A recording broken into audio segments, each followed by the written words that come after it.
Okay, welcome. I've got Billy McClendon here. He is running for Arlington City Council, District 4. Billy, thank you so much for joining us. Yeah, thank you for having me. Awesome. All right, Billy, are you ready for your first question? Yes, sir. Okay, so this will be a 3-minute response. Please introduce yourself to the voters of Arlington. How long have you lived here? What is your occupation? And what notable experiences do you have serving our community? Well, I've lived here, Arlington, going on 3 years. I was in Fort Worth for 5. I worked at Mansfield High School, coaching and teaching. That's still my profession. I teach in the Mansfield ISD school district, and I also pastor a church up north in Denton, in the Denton area. So I'm doing a lot of traveling. So my experience is from pastoring, teaching, coaching, and just being a observer of all things people related. I think would probably enable me to probably be a good, since I've always put people first, a good person for city council, because I keep people as the main focal point of what we're trying to do. So as a pastor, teacher, coach, you're taking care of people all the time. And I just believe politicians need to make sure that is the crust of whatever they do, that the people are the first things that they think about when they make decisions, trying to make something, implement something new, or anything like that. I think the people should be first point. So I think my experiences as a leader in the district and as church, and it probably bodes well to be in that experience, that mode for a job such as city council. Awesome, thank you. Okay, your next question is, why are you running for office? And this will be a 2-minute response.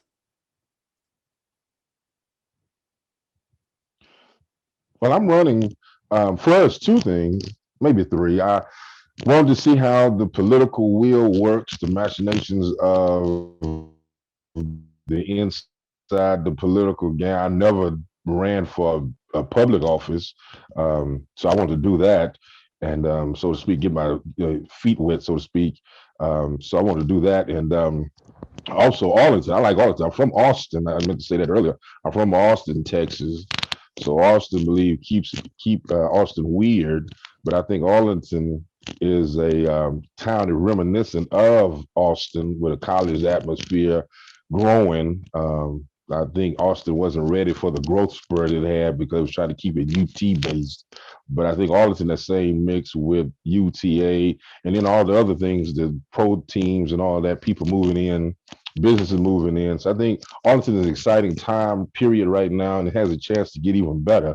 So I just want to be a part of that. So I figured let me throw my hat into this city council position, potential running, and just to see how things go. If I don't, I just want to. The basic networking and ideal sharing is probably my biggest thing.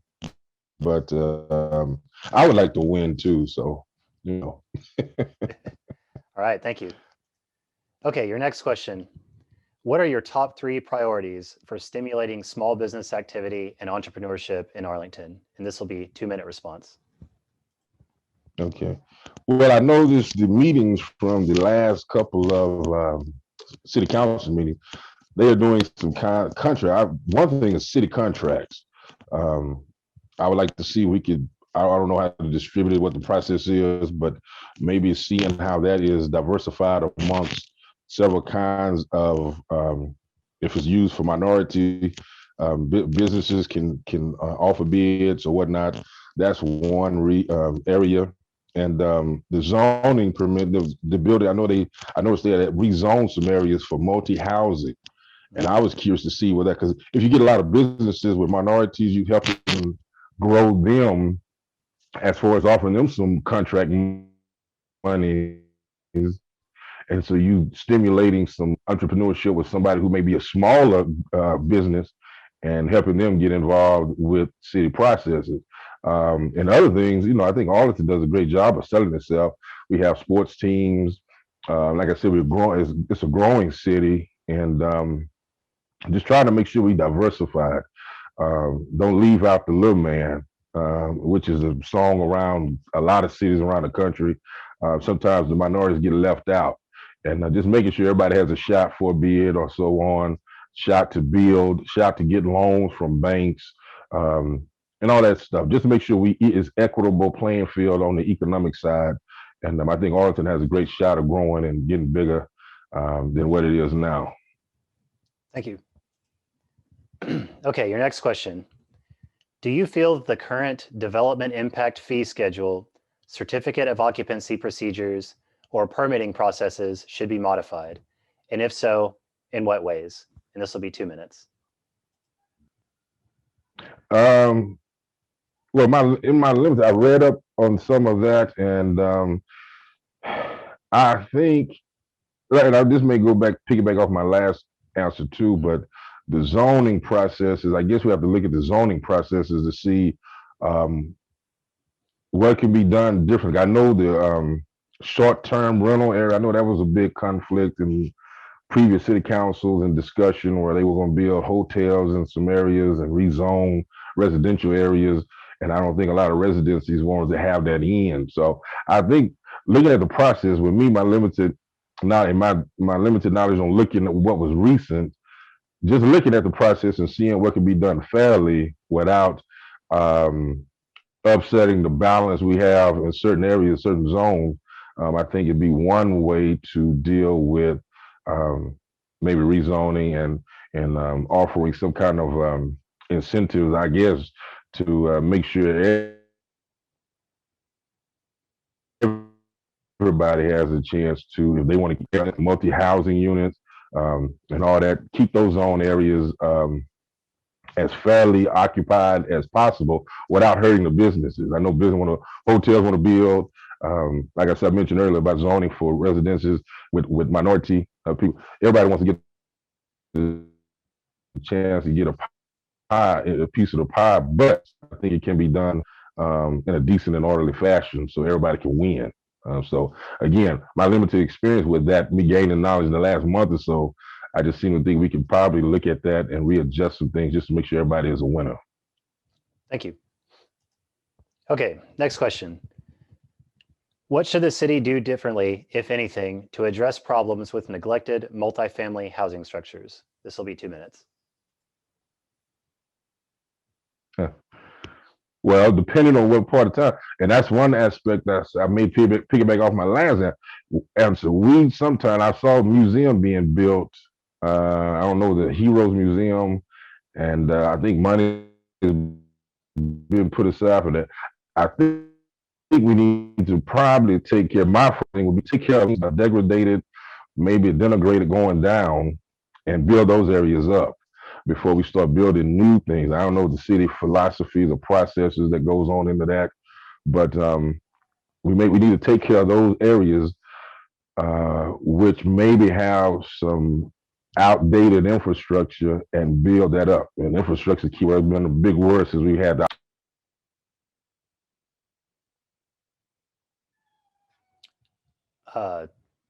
Billy, I think you're muted.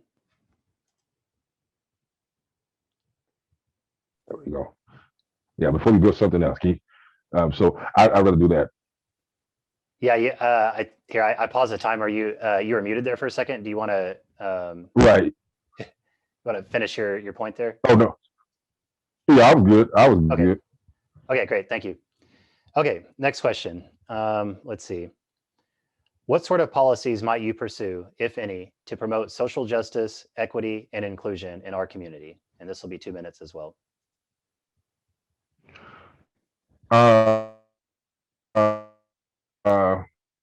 Well, again, I'll piggyback equity in economics, equity in residential areas. I don't want to use the word racial issues as far as residency, but sometimes the least taken care of areas sometimes is minority areas. That's why I was saying build those areas up before we build new ones. I think that's part of social justice as well. People want to take pride in where they live, and you got a degraded neighborhood. You don't take pride in that, but if you're building it up, showing new things, showing civic offerings, job workshop, writing in areas where you got So I think those things would be helpful in trying to build up economic equity, educational equity, and just systemic things that have been in place so long. It's just become the norm. So social justice is right now a hot topic, and I just think going a long way. Sometimes you got to go overboard to prove it. Going a long way in that area goes a long way in showing people that you really care and that is important to the city. If not, then you may not have it today, but it's going to be some effects from that maybe a year, 2 years, 3 years from now, where you see a divide where you didn't see it so much now. You see a divide now, and we see divides now. It's a racial divide now. So I mean, I can just imagine if it goes on any worse than that. So yeah, social justice is a big thing for any city. Thank you. Okay, next question. What initiatives will you pursue, if any, to address homelessness and poverty in Arlington? This will also be 2 minutes. Again, that goes into that. Well, and then too, building things. We need to build, and I would like to see a place built. And I think they may have some, but they got limited. I don't know the time to study the time and how long you can stay. But they need to have workshops for homeless people instead of just feeding them. And you got to take care of the holistic man. Since I am a minister, I believe in taking care of the holistic man. But feed them, and then let's get some job skills in them. Let's get some mental health things together so they can have these things to go and maybe improve some tools in the toolbox, so to speak, so that they don't stay where they are. They help themselves get up, and they get to go and make better, do better, and be better because they're getting the tools they need for progression. Some they are because that's all they know.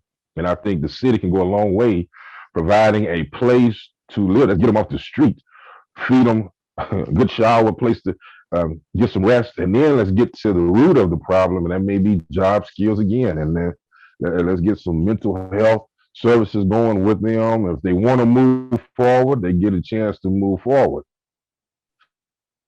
So I think that goes a long way in helping our homeless situation, because if you just feed them, they're gonna stay homeless because you're providing a meal for them. But if you get them into something that's beneficial long term, I think you can get some of them, in different areas of their life. Thank you. Okay, next question. What specifically will you do to build better working partnerships with the University of Texas at Arlington, Tarrant County College, or the Arlington Independent School District? This will also be 2 minutes. Well, I know at Mansfield we have a college prep readiness program. I'm sure they got that too at the ISD, but I would think coming together, offering new kinds of programs, and you may even want to run your homeless thing. Where we get the iron and boats for that. The idea may come to want to run some people from those areas into the homeless thing and get touch there. You want to get high school kids involved with college, so you got the college prep always is a good thing. And then again, you want to make sure there's social equity with races. You want to make sure there's equity in education, because that'd be the key to get out of whatever systemic problem you're in, is to get educated, strive for a better job, higher quality of living, higher pay. And education is the key to do. If you're not going to be an athlete or a musician or an entertainer, you need to get something in your head. And I think those schools, those entities can come together and provide some means by which, and you can do some mobile workshops, pick a different area of the city each week, put a calendar together where you're teaching job skills, resume writing, any kind of program like that. Those entities are big enough and they can cover enough to have those things in Arlington provided. So you can do all kinds of things with university, the school district, and the junior college. So it's an unimaginable, so we can do a whole lot of big things with those education entities or for the city of Arlington. All right, thank you. Okay, next question. Do you think that the City Council should take additional steps to mitigate the negative effects of tourism-based economic activity on established neighborhoods and long-term residents? This will also be 2 minutes. Again, that one, I know I saw the short-term rental hotels are trying to come in. They're trying to rezone. I saw this much at least, and I think yes, they need to change that because some areas of the city are not conducive to that or do not want that. And I think the money, the dollars, is talking louder than the people. And which you want to generate revenue and income, but you got to find a way that's going to be beneficial for everybody. You just come in and, as the young folks say, bogart a neighborhood to where you building short-term rentals, and the people don't want that because you're bringing a whole lot of other elements in. So I think, yeah, tourism, if we can do it right, we could do it. But if there's not a systematic way to go do it right where everybody's appeased, because you don't want to disrupt your neighborhood, you don't want to disrupt your residents um, over, bringing in for money. So I think yes, we need to do that, but do it in a right way. May even have to find another area. I don't know. I got to look at the maps, but it's got to be a way to do that without upsetting the people who live here and causing them into discomfort and dismay. So, yes, I would look at some new way get the city off of that tourism. If it's a particular area, change that. Let's look at some other areas and see what can be done in that regard. Thank you. Okay, your next question, and this is the final question, and this will be a 3-minute response time. What will make you a better candidate for city council than your competitors? Well, I don't know. I have to look and do some research, but I don't know the races of everybody. But I think I bring another element of I can be relatable to a certain demographic. And I think I can relate to every demographic, but I think I can relate. It's always good to see somebody of your ethnicity. As I tell students at school, you see something and you want to be that. And so I think if I get a chance, I can bring a new kind of for that District 4. And again, I don't know all the candidates. Races and ethnicities, but I just think being a black man, I can bring a different kind of relatability, if I make up a word, to the District 4 area, and just bring a new outlook, new ideas. Again, I'm a pastor, teacher, coach.